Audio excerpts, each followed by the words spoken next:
could see the studio execs now. Let's take John Wick, let's blend it together with Guardians of the Galaxy, and call it Supergirl. That should be a good movie. Or is it? Today I'm reviewing Supergirl. It's geeking time.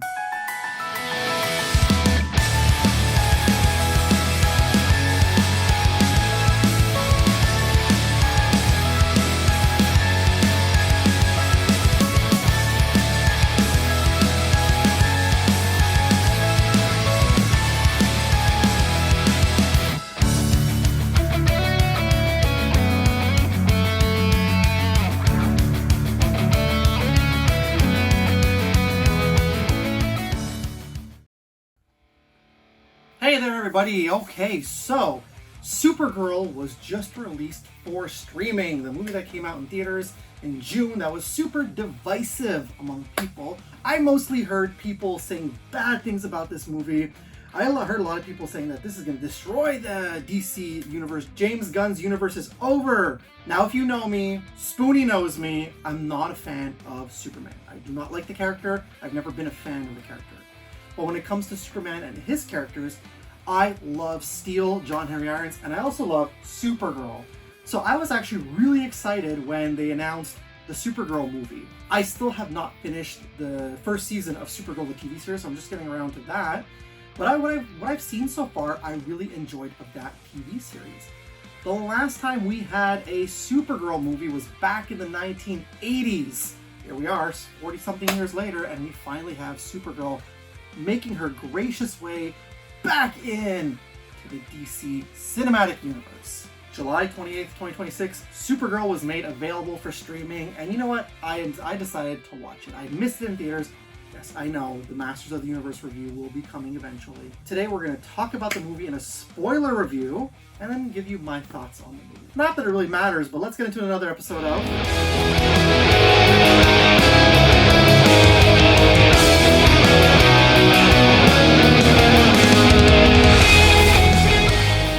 Okay, so I had some pretty high expectations for the movie. I'm not going to lie to you, because last summer they released Superman, and Spoonie Bard praised this movie, and he said it was such a good movie and it was probably the best Superman movie he's seen. Okay, I'm glad that it was such a good movie and that he had, so much fun and enjoyed the movie. Now it's my turn for the super character that I love, Supergirl. We take the story Supergirl, the Woman of Tomorrow, which is an Eisner Award nominated book from 2022 by Tom King, Bilkley Evely. Full disclosure, I've never read this story. So for me, it's a little odd that they're adapting a story that is very recent when there's so much lore behind the Supergirl character. Now, I know you cannot exactly adapt Superman, Batman, the Supergirl of Krypton, where she comes back into the DC universe. Darkseid and his female Furies try to corrupt her onto their side. Yeah, okay, you need to bring Batman in first for that. But to what Spoonie was telling me, James Gunn does not want to go into the backstory route for these characters, and I get that. Although Supergirl kind of has that in this movie. We have Millie Alcox playing Supergirl in the movie. Now, she is the 5th actress to play Supergirl in a live-action movie. If you want to go back, we had Helen Slater play her all the way back in the 1980s Supergirl movie. Then we had, I forget the actress's name, but who played Kara in Smallville, and then you had Melissa Benoist play her in the Supergirl TV series. Then you had the actress who played her in The Flash, and now we are here with Millie Alcox as Supergirl. And I'm going to be honest with you, she did a pretty good job as Supergirl. So, that being said, if you do not want to see any spoilers, skip towards the end of this review after the commercial break if you don't want any spoilers, okay? Now, the movie starts off, Supergirl, well, Kara, I should say, is a party girl, and she's partying from planet to planet, hopping from planet to planet with Crypto, the Superdog. At the beginning, they showed a newspaper clipping of Superman, and Crypto pees all over it. Also, the running thing in the movie, too, is that Superman is trying to get contact of Kara because, he wants her to have her own city to protect. Like, he's got Metropolis, so that's kind of the thing going on in the movie. We also flip the script and we have this other character called Ruthie, who is a character in the Supergirl of Tomorrow story, whose parents are brutally killed by Krem of the Yellow Hills, who's also the villain from that storyline. Your villain is Krem of the Yellow Hills, who is just basically like this, I guess, intergalactic collector of women, and you're going to find out. After burying her parents, Ruthie ends up going to a bar where she offers her sword in exchange for someone who can unalive Krem of the Yellow Hills for her revenge. But the thing is, they all want to take her sword, so Kara, who's in that bar, helps out Ruthie, and Ruthie kind of like attaches herself to Kara. Upon their way back to Kara's ship, because as I mentioned, she is, hopping from planet to planet just to party, Krem of the Yellow Hills hijacks Kara's ship, and this is something I'm a little confused by because I'm not quite sure what he was doing on Kara's ship, but he takes her ship as Krypto is going to attack Krem. He shoots Krypto with a poison dart. And so now you have your two characters here, Supergirl and Ruthie, both have the drive now to go after Krem. Ruthie because he killed her parents, and Kara because he's poisoned Krypto. And you come to find out through a medicinal alien doctor that Krypto only has 3 days to live, basically. So Kara needs to find an antidote, which only Krem has, to cure Krypto so he's not unalived. So because she does not have her ship, she needs to take intergalactic transport. And while they're on the intergalactic transport, the ship is hijacked by a bunch of, space pirate raiders. And a whole battle ensues. Supergirl's not that strong, all right? She's getting her ass whooped here and there.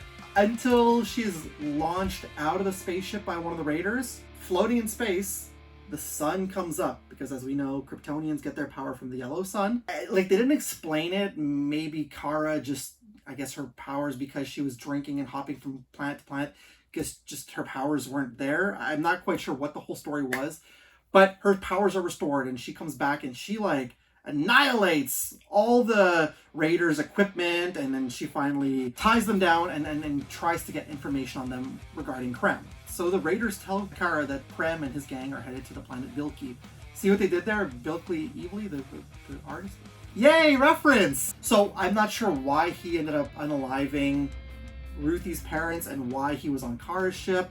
Okay, just bad luck, I guess. They end up in a bar on Bilky with a whole bunch of, criminals and crooks, and one of them just doesn't like Kara, right? He wants Ruthie. She says, you know what, I'll arm wrestle you. If I win, you tell me where Krem is going.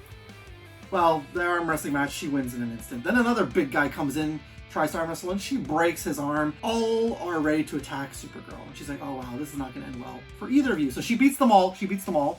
And the owners of the bar are super grateful. And this is where the coolest character of the movie enters. Lobo is here! Jason Momoa. Now, this is the character that Jason Momoa has always been a massive fan of, and he's always been vocal about how he's wanted to play Lobo in the movie. And I'm going to tell you this right now, he did a phenomenal job bringing the main man to life. I loved this character. Now, they're basically asking for his help, and he's really reluctant. The owners of the bar let Kara and Ruthie stay in their home. She explains to her that she's from Krypton, right? Because she asks how she has those powers. And Ruthie is confused because she believes that Krypton died, all the Kryptonians died. So Kara explains not everyone, right? So she explains the story, how Krypton was dying, but then her father, Jor-El, protected their city, Argo City. It exposed them to kryptonite, which is destroying the planet. Years after Kara was born, her mother passes from the kryptonite, and all her people are starting to pass as well. And Jor-El knows it's, inevitable that they're all going to pass. Now, I'm assuming that Kal-El was already sent by this point. Because normally, later on in the comics, right, when they brought her back, Kara was frozen in suspended animation, right? She's sent at the same time as Clark to watch over him and protect him, but something goes wrong with her ship. Kal-El makes it to Earth first, grows up, and she's only released as a teenager. So that's why she's a teenager. But I'm assuming that Kal-El in this universe, because they don't specifically mention, either already went, or maybe it's the same thing, they just didn't mention it. But anyways, Jor-El sends her and Krypto to Earth, and that's where she meets Superman in the Fortress of Solitude, who tells her, hey, I know you're Kryptonian, right? You don't understand what I'm saying, but you will understand one day. So he kind of tries to show her the rope. And I really like, too, the fact that they don't speak English when they're on Krypton. I love the fact, especially with some of the other aliens, they all have their own unique alien language, and they all speak Kryptonian when they're doing the back story for Supergirl. So I thought that was really cool to not put it in English and put it in Kryptonian and the alien language. So I'll give the bonus, like, I'll give good points for that. The couple that own the bar, they explain to them that Kram and his gang are taking girls to make them their brides. You find out that Kram and his gang took the bar owner's daughter to make a bride, and so they're poisoning Kara in order to trade her and Ruthie for their daughter. And so Kram and his crew come to Bilky. She vomits the poison out and starts fighting Kram's gang. And Lobo comes back to assist. Lobo, the reason why Lobo's back is because one of Kram's crew members, I think they're called the Brigands or something, basically Kram's right-hand man. I think it's like Braxton or something, his name. And so Lobo is after him because there's a bounty on his head. So that's why he's helping them. The brides escape. Kram ends up catching up with owners of the bar and the daughter, and he kills all three of them. Ruthie has the opportunity to get her revenge on Kram, but Supergirl, tells her, no, it's not worth it. Let him go. Kara makes it her mission to go after Kram. She asks local aliens to bring her to the Brigands' home, basically, which they do only by, like, putting a sack over her head. But when she gets there, it's a planet of two suns, the yellow sun and the green sun being kryptonite. The green sun is in full blast at the moment, so it's basically killing Kara. Ruthie ends up, tagging along. Kara is there helpless. She does give Kara her Supergirl up and says, I hope this can help. Kara explains that it's just a suit, it does nothing. So, Ruthie wants to try and get her revenge, but she is kidnapped by the Brigands. And on the ship, again, we meet Lobo, who Ruthie wants Lobo to help her, but Lobo is not really for it. Ruthie does eventually trick one of the Brigands to release her from her cell, which she helps Lobo escape as well, where she makes it to the top of the ship to go after Kram, who spots her and grabs her. As Kara is slowly succumbing to the kryptonite, the yellow sun finally comes up, and it gives Kara her powers back. So as Kram is contemplating and about to unalive Ruthie with her own sword, almost an hour, I'd say an hour and 20 minutes into the movie, we finally get Kara in the Supergirl outfit. This is an hour and 50-minute long movie, okay? And Kara is only in the Supergirl outfit for, I want to say, 25 minutes of the movie. Superman was, I think, 2 or a little over 2 hours, and Clark is in the Superman outfit more times than that than Kara is a Supergirl. I get it, they're adapting the story, and I'm pretty sure that's what it was in the story, but I mean, maybe we should not have called it Supergirl. I get you want to put the butts in the seats, but maybe we should have just called it the Woman of Tomorrow, and then done a swerve, like at the end of the Thunderbolts. Oh, the new Avengers, right? And this one you could have just gone star, Supergirl. I think that would have been a more fitting title, the Woman of Tomorrow, because we all still know who it's going to be, but instead of calling it Supergirl. So anyways, Supergirl makes her way to the Brigands' ship, and then the whole fight ensues where she is kicking the Brigands' butts, Lobo's helping. Lobo finally gets the bounty on, like I said, Braxton, his name. All right, you got one in, baby. They defeat the Brigands. They also end up freeing the captive young girls, so they're no longer slaves as their brides. And they end up helping defeat the Brigands, which is pretty neat. But finally, Kram is at the mercy of Ruthie. And Ruthie is going to get her revenge. But Supergirl tells her, don't do it. You're not going to want to live with the guilt for the rest of your life. Unhappily, Ruthie understands and walks away. And this is where I don't understand. So she grabs the vial of antidote from Kram, Supergirl, to give to Krypto.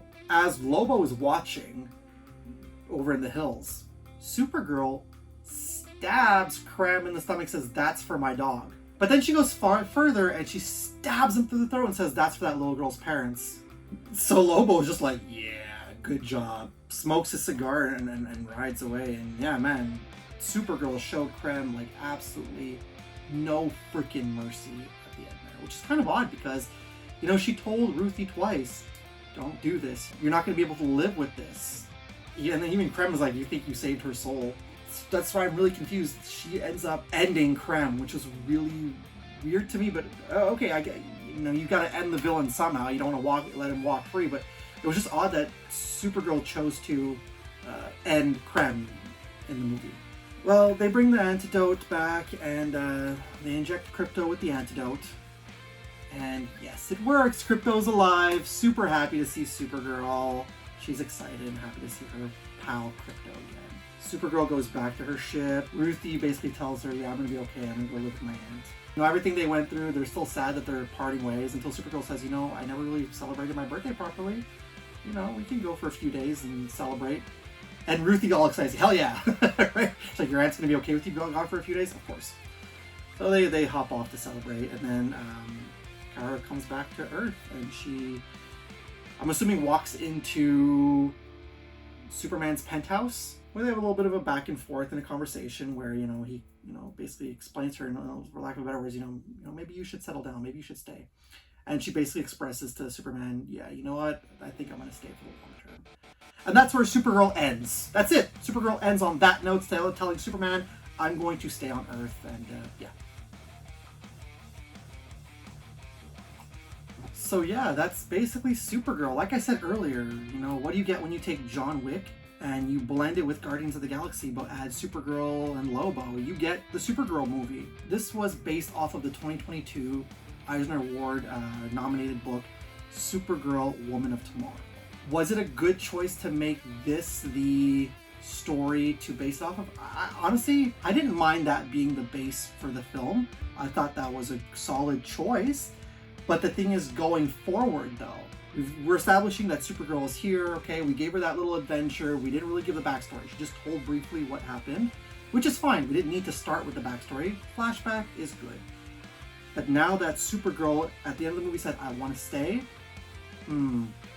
let's see now what we can do with Supergirl and how we can incorporate her into the bigger picture, the long-lasting picture that James Gunn has envisioned for Supergirl.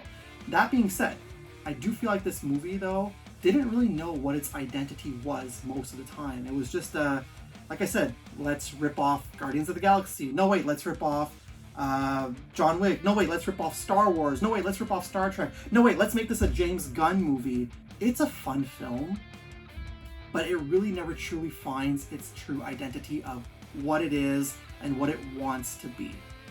Millie Alcox as Supergirl is fantastic. And Jason Momoa was fantastic as Lobo. In the couple of scenes he was in, he stole the damn show. Making the main drive of the little girl Ruthie's parents being unalived by Krem, you know what, that's good enough of a reason to go after Krem. And, Ruthie roping in Supergirl, okay, but to add Krypto being poison and now let's go after Krem because of that, I love dogs, and the last thing I want to see is a dog or any kind of animal be harmed in the movie. I know it's just a movie. I just think that they could have done without Krypto being poisoned. Like I said, it came off very John Wick in that sense. My other big problem with the movie, and I feel like a lot of people might say, no, come on, man. Maybe not. Maybe Spoonie will disagree with me here. I don't think Superman should have been in the movie. I think that Superman should have only been in this movie in the scene where, the flashback where Supergirl comes to Earth initially and Clark greets her. I think maybe that's where he could have come in, or just at the end of the movie where she says to him, I want to stay here on the long run. I think that having Superman in multiple scenes kind of overshadows Supergirl and kind of goes like, hey, guess what? This is still a Superman style movie. And that's why I feel like the style of the movie is very much James Gunn and not its own movie, which I know it should have been. Lobo's a great character in the movie, but again, I feel like you could have had any character in the movie and it wouldn't have changed anything. I just thought it was super cool to have Lobo in the movie, and honestly, I'm going to say right now, I thought Jason Momoa embodied Lobo, and I was super happy to see Lobo, the main man, finally on the big screen. Although he smokes one too many goddamn cigars in the movie, and that's exactly why I'm wearing this t-shirt today, because of the main man himself. Jason Momoa is a big metalhead. He's always been a fan of Lobo, and he really did the character justice. Well, they are still planning more movies in this James Gunn cinematic universe. Look, I think the Snyderverse is dead. Don't believe what the Snyder Bros are telling you. There's a lot of them who are like, no, James Gunn's not. You know what? Watch the movie to like the movie. Watch the movie if you like it. But again, I'm looking forward to seeing Supergirl in the long run. Was it a bad movie? Not by any means. Was it a good movie? No, not really. Was it a bad movie? Not by any means. There are far worse superhero movies out there. So, that being said, I will tell you right now, I thought Millie Alcox was fantastic as Supergirl. I still think that with the first season I've been watching, I still like the Supergirl TV series better. I still think Melissa Benoist is a better Supergirl, but I still think Millie Alcox did a phenomenal job as the character, and I'm actually excited to see more of her as the movies go on. And I'd like to see more of Lobo. Give Lobo his own damn movie. I love Jason Momoa. He's an awesome actor. He's an amazing guy. And I think Lobo should have his own movie. Okay, with that being said, Supergirl from 2026. I'm going to give this movie 3 stars out of 5. It's a fun film. It's a fun popcorn movie. Does it stand up next to Superman? I didn't see Superman, but what I can tell you, what I've heard, probably not. But nonetheless, it is a fun time. If you're curious, go check it out for yourself. Let's take a quick break, and we'll be right back. Lawbreakers. Boomer the Nerd will return after these messages.